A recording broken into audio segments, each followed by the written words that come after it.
긴급 시사진단. 신재민 전 사무관의 석연치 않은 기밀 유출과 자살 소동. 신재민 전 사무관이 유튜브 방송을 통해 국채 발행에 관련된 국가 기밀을 누설한 후 개인의 금전적 이득을 위한 노이즈 마케팅이라는 비난과 함께 기재부로부터 국가 기밀 유출 혐의로 고발당하자 이를 감당하지 못하고 급기야 자살을 기도하는 소동까지 벌이고야 말았다. 그러나 신 전 사무관의 자살 기도에도 불구하고 국가 기밀 유출이라는 엄중한 상황과 이를 이용한 적폐 세력의 청와대에 대한 집요한 공격을 바라볼 때 수사 당국은 기밀 유출 과정의 모든 의혹에 대해 엄중히 수사해야 할 것이다. 신재민 전 사무관은 1월 2일 기자회견 중 윗선에서 전화로 압력이 없었느냐는 기자의 질문에 저는 핸드폰이 아예 없다고 말했다. 시골 어르신은 물론 유치원생까지 전 국민이 휴대폰 없이는 단 1시간도 못 버티는 시대에 휴대폰이 아예 없다는 신 전 사무관의 말은 좀처럼 납득이 가지 않는 대목이다. 현대의 모든 범죄 사건에 대한 수사의 시작은 휴대폰이라는 점에서 휴대폰이 없다는 신 전 사무관의 대답은 무엇을 의미하겠는가? 바로 범죄 사실의 은폐라고 판단할 수밖에 없는 것이다. 신 전 사무관은 2일 기자회견을 마치면서 자신은 그 어떤 정치 세력과도 연관이 없으며 순수하게 공익을 위해서 폭로를 하는 것이라 강조했다. 그러나 본인이 순수하다면 왜 휴대폰을 없앴을까? 그는 지난 수개월간 은밀하게 진행된 일련의 기록들을 삭제하기 위해 핸드폰을 없앤 것은 아닐까? 아니면 지난 수개월간 타인 명의의 휴대폰을 사용하고 있는 것일지 모를 일이다. 2018년 5월 16일 MBC는 KTNG 사장 선임에 정부가 개입한 대응 문건을 입수했다고 단독 보도했다. 그 후 2018년 5월 23일 심재철 의원은 기재부 KTNG 경영권 개입 의혹을 제기한다. 당시 심재철 의원실에서는 KTNG 대응 문건이 기재부 출판관리과에서 작성되었다는 제보를 받았다고 밝혔다. 그 후 신 전 사무관은 2018년 7월 이후 사직 후 메가스터디와 강사 계약을 한 후 무단으로 잠적하기에 이른다. 그리고 약 1개월 후인 9월 초 심재철 의원실에서 기재부 재정정보 시스템을 무단으로 열람하고 수많은 자료를 탈취하는 사상 초유의 사건이 발생한다.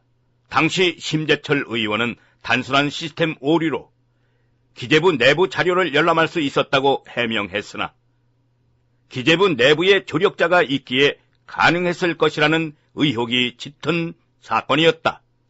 그리고 신 전 사무관은 12월 31일 운영위 조국 민정수석의 출석 앞두고는 5월 KTNG 제보자가 신재민 본인이라고 밝히며 의혹을 제기하기에 이른다. 본인의 주장대로 국가와 공익을 위한 순수한 의도의 제보라면, 그리고 방송에서 밝힌 대로 문재인 정부가 여전히 성공하기를 바란다면 7월 사직 당시 밝히지 않고 김태우 감찰관의 개인적 비리임에도 불구하고 청와대가 야당의 억지스럽고 집요한 공격을 받는 시점, 그것도 조국 수석이 국회 운영위에 출석한 시점을 노렸을까 하는 의혹을 떨쳐버릴 수 없다. 더불어 심재철 의원은 내부 조력자 없이 그 많은 자료들을 어떻게 찾아내 탈취했을까 하는 의혹 또한 떨쳐버릴 수 없다. 이미 신 전 사무관이 기재부로부터 공무상 비밀누설 금지, 공공기록물 관리 위반으로 서울지방검찰청에 고발당한 만큼 수사 당국은 신속한 수사로 모든 사건의 전말을 빠른 시일 내에 밝혀내야 할 것이다. 신재민 전 사무관의 업무상 기밀누설로 적폐 세력과 자한당은 신년을 맞아 갈 길이 바쁜 문재인 정부의 발목을 잡느라 분주한 모양새다. 그러나 신재민 전 사무관의 기밀누설엔 최순실과 같은 비선 실세가 개입한 국정농단도 없었으며 누설된 모든 사건들의 전후 전개에 있어서 청와대의 지시에 의해 피해를 당한 구체적인 피해자도 없으며 이명박의 사자방과 같은 국가적 손실 또한 전무하다는 점에서 그 영향력은 매우 미미하다 할 것이다. 또한 국채 발행 결정 과정에서 청와대의 일방적인 지시나 요구사항보다는 치열한 토론을 통해 기재부 실무진의 전문적 지식과 경험이 더욱 존중되어 결국 국채 발행이 중단되었다는 점에서 신 사무관의 기밀누설은 오히려 문재인 정부는 일방적 상명하복으로 일관했던 이명박근혜 정권과는 다르게 합리적으로 국정을 이끌어 나간다는 것을 입증해주고 있다. 즉 신 전 사무관의 기밀누설 내용대로라면 상명하복이 엄중한 공무원 사회임에도 불구하고 상위 기관인 청와대가 일방적인 지시가 아닌 기재부의 전문적이고 경험적인 판단을 존중함으로써 문재인 정부가 민주적으로 국정을 운영해 나가고 있다는 것을 입증해 주고 있다는 것이다. 다만 신천 사무관이 누설한 국채 발행과 같은 국가 정책은 국가 채무나 외신 관리와 같이 환율에 연동되어 국가 산업 경쟁력에 지대한 영향을 끼친다는 점에서 국가 기밀 사항에 해당되고 신천 사무관은 국가 기밀 사항을 개인의 경제적 이득을 위해 누설했다는 점에서 그에 준하는 엄중한 처벌이 필요하다 할 것이다.